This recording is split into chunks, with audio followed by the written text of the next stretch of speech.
Hello, welcome back to Priya cooking YouTube channel. ಇವತ್ತಿನ recipe ಅವರೆಕಾಯಿ ಪಲ್ಯ ಹೇಗೆ ಮಾಡೋದು ಅಂತ ನೋಡ್ಕೊಂಡು ಬರೋಣ ಬನ್ನಿ. ನಾನು ಇಲ್ಲಿ 1/4 kg ಅವರೆಕಾಯಿ ತೊಗೊಂಡಿದ್ದೀನಿ.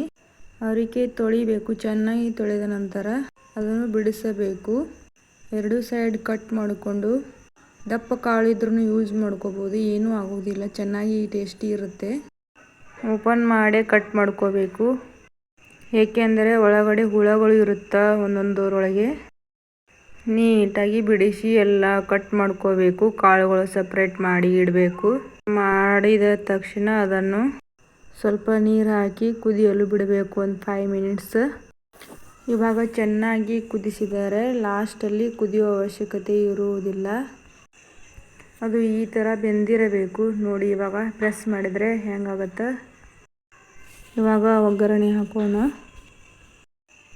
2 ಮೀಡಿಯಮ್ ಸೈಜ್ ಈರುಳ್ಳಿ, 1 ಟೊಮೆಟೊ, ಸ್ವಲ್ಪ ಕೊತ್ತಂಬರಿ. ಇದಕ್ಕೆ ನೀವು ಹಸಿಮೆಣಸಿನಕಾಯಿನ ಯೂಸ್ ಮಾಡ್ಬೋದು, ಇಲ್ಲಾಂದರೆ ಖಾರನ ಯೂಸ್ ಮಾಡ್ಕೋಬೋದು. ಇಲ್ಲಿ ನಾನು ಖಾರ ಯೂಸ್ ಮಾಡ್ಕೊಂಡಿದ್ದೀನಿ. ಸ್ವಲ್ಪ ಎಣ್ಣೆ ಹಾಕಿಕೊಂಡು ಜೀರಿಗೆ ಸಾಸಿವೆ ಹಾಕೋಬೇಕು. ಚಿಟಪಟ ಆದ ನಂತರ ಇವಾಗ ಕಟ್ ಮಾಡಿದಂಥ ಈರುಳ್ಳಿ ಹಾಕೋಬೇಕು. ಎಣ್ಣೆಯಲ್ಲಿ ಕಲರ್ ಚೇಂಜ್ ಆಗೋರು ಫ್ರೈ ಮಾಡ್ಕೋಬೇಕು. ಹಸಿ ವಾಸನೆ ಹೋಗಬೇಕು ಈರುಳ್ಳಿದು.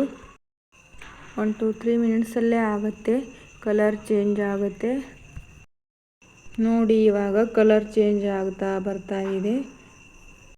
ಇವಾಗ ಕಟ್ ಮಾಡಿಟ್ಟಿರೋಂತಹ ಟೊಮೆಟೊ ಹಾಕೋಬೇಕು.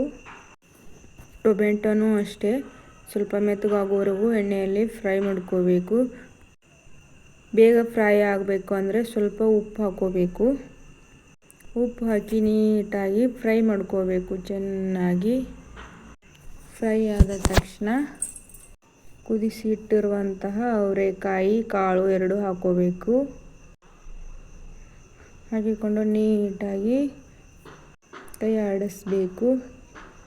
ಸ್ವಲ್ಪ ಕುದಿಯಲು ಬಿಡಬೇಕು. ಮಿಕ್ಸ್ ಆಗಿದ ನಂತರ ಇವಾಗ ನೀವು ಇಲ್ಲಿ ಹಸಿ ಖಾರನೂ ಯೂಸ್ ಮಾಡ್ಬೋದು, ಒಣ ಖಾರನೂ ಯೂಸ್ ಮಾಡ್ಬೋದು. ನಾನಿಲ್ಲಿ ಒಣ ಖಾರ ಯೂಸ್ ಮಾಡ್ತಾ ಇದ್ದೀನಿ.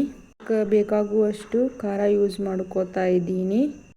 ಆಮೇಲೆ ಸ್ವಲ್ಪ ಹುರಿದು ಇಟ್ಟಂಥ ಶೇಂಗಾ ಪುಡಿಯನ್ನು ನಾನು ಯೂಸ್ ಮಾಡ್ಕೋತಾ ಇದ್ದೀನಿ. ಜಾಸ್ತಿ ಏನೂ ಬೇಡ, ಸ್ವಲ್ಪ ಆದ್ರೂ ಸಾಕು ಹಾಕಿ. ಇದಕ್ಕೇನು ನೀರು ಯೂಸ್ ಮಾಡೋ ಅವಶ್ಯಕತೆ ಇರಲ್ಲ, ಯಾಕೆಂದರೆ ಮೊದಲೇ ಬೆಂದಿರುತ್ತೆ. ಕುದಿಸಿ ಇಟ್ಟಿರ್ತೀವಲ್ಲ, ಅದನ್ನೇ ನೀಟಾಗಿ ಬೆಂದಿರುತ್ತೆ. ಈ ನೀರು ಹಾಕೋ ಅವಶ್ಯಕತೆ ಇರೋದಿಲ್ಲ.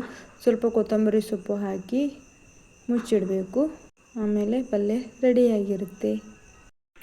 ರುಚಿಗೆ ತಕ್ಕಷ್ಟು ಉಪ್ಪು ಹಾಕಿ, ಮೊದಲೇ ಹಾಕಿರುತ್ತಲ್ಲ ನೋಡಿ ಹಾಕಿಕೊಳ್ಳಿ ಸ್ವಲ್ಪ. ಇವಾಗ ರೆಡಿಯಾಗಿದೆ ಉತ್ತರ ಕರ್ನಾಟಕ ಸ್ಪೆಷಲ್ ಅವರೆಕಾಯಿ ಪಲ್ಯ. ಹೇಗಿದೆ ಅಂತ ಕಮೆಂಟ್ ಮಾಡಿ.